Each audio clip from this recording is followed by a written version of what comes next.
In 1736, Benjamin Franklin had a problem, a powerful rival who couldn't stand him. The obvious move was flattery or gifts or favors. Franklin did the exact opposite. He asked his enemy for a favor. He wrote asking to borrow a rare book from the man's library. The rival, flattered, sent the book over immediately. A week later, Franklin returned it with a warm thank you note. The next time they met, the rival spoke to Franklin for the first time kindly. They stayed friends for the rest of the rival's life. Franklin had discovered something backwards about the human heart. Doing someone a favor doesn't make them like you.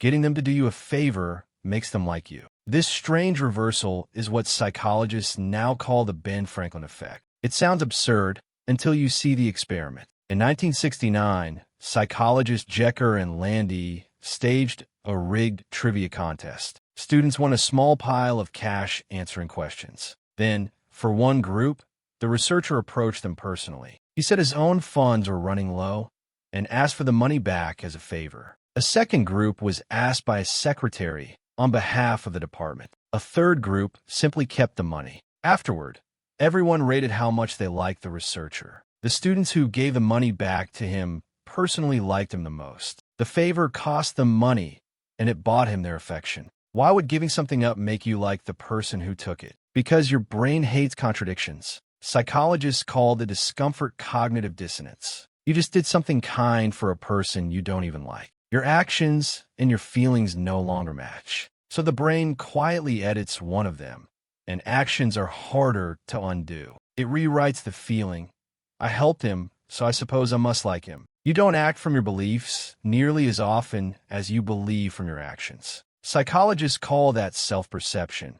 You watch your own behavior to learn who you are. I lent him the book, so he must be worth lending to. The favor plants the feeling, not the other way around. And this effect has a dark twin that works exactly the same way. If helping someone makes you like them, hurting someone makes you despise them. Your brain can't admit, I harmed an innocent person, so it edits again.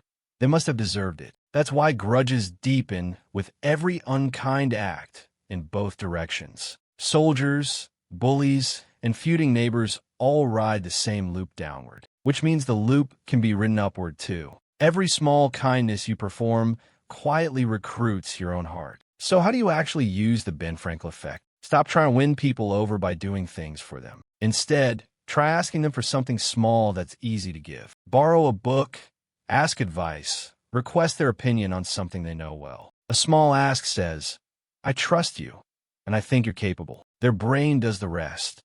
I helped this person, so I must like them. Keep it small because big requests trigger resentment, not affection. And always close the loop with real gratitude, like Franklin's warm note. There's one more mirror to look into. Think of someone you've helped again and again. You probably like them more than they like you. Affection follows effort, and you're the one who's been investing. The people who like you most are the ones you've let help you. Needing nothing from anyone doesn't make you admired. It makes you distant. So this week, go ask someone for the book and see what happens.